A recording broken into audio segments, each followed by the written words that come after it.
sitting there, feel like a little kid.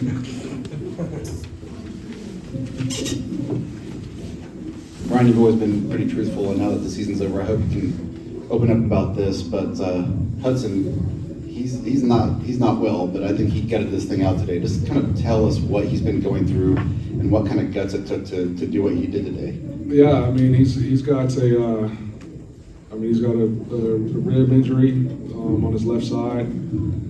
So any kind of twisting motion or any kind of pressure to it, it's painful. What he knew is this was the last game. As long as he could throw the ball, he wanted to play. So I think it was on Monday or Tuesday. He still wasn't looking right or wasn't feeling right. But he's like, "Coach, I'm playing." So we planned accordingly. And like I've been saying all year, when he's been healthy, he's been playing well.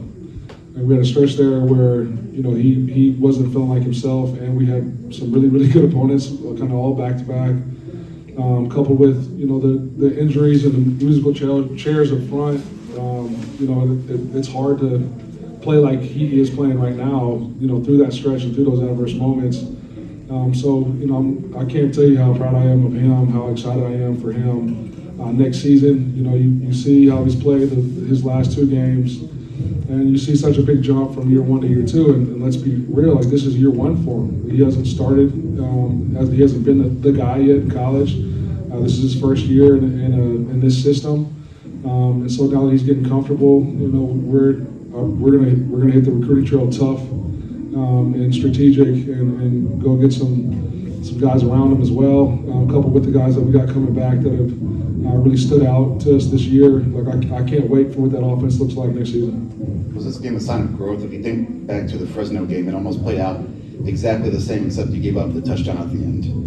Yeah, I mean, I don't know if you say it, there's areas where there were signs of growth, right? I thought defensively there were signs of growth, offensively signs of growth. Special teams wise, I know we've struggled with the kicking game, and not necessarily the cover units or the return units, but just the kicking game all year. But we made mistakes, penalty wise, that extended drives led to points. Obviously gave up a touchdown. So that as a team to be able to overcome, really those. Let's say like 14 points. On special teams. To be able to overcome that as a team, that shows a lot of growth, and to still have faith in your kicker to go make field goals when we needed them, and he makes them. That shows signs of growth. To me, that is the definition of toughness. It's overcoming adverse moments with great attitude and effort, and they definitely did today. To be able to overcome a double-digit deficit in the fourth quarter, against the team that was chomping at the bit to put us away. I was really proud of them, and hopefully we carry that momentum into next year. Hey, Coach, I wanted to ask you a little bit about George Vernon. Have you just been sort of waiting to highlight him at the right moment, and why was today the right day to show what this freshman can do, getting his first touchdown going off the way he did? Yeah, it wasn't like by design that he was highlighted. It was just what the defense was doing, and obviously being down from a receiver's perspective, with injuries. Garrett Miller goes down during the game. You get thin, and he was really playing tight end and wide out today. And so I think some of his targets was when he was split out, like a receiver, and the ball found him, and you see just how long, how athletic he is, how fast he is to be a tight end. I'm really excited about his growth and his career here. Hudson Card was agile and mobile. How much pain was he really in knowing the lateral movements that he was making? Can you describe how difficult it was for him to be able to move the way that he was? Yeah, it was painful, right? Like you saw, he's like I said, he's a tough kid. So if he's getting up and you can see body language that he's hurting. He don't like to be babied. You ask him if he's all right, he says I'm good, but it's hard to mask when you're in pain, and I'm sure he'll be sort of wrong. Hey Ryan, just talk about first offensively the last drive, the 44-yard pass to Dion, and then the 10-yard Hudson run, but also maybe the play of the game. Nick scored and snuff out on that 4th and 1 there that basically sealed it for you. Yeah, we ran like a stutter go on that first play.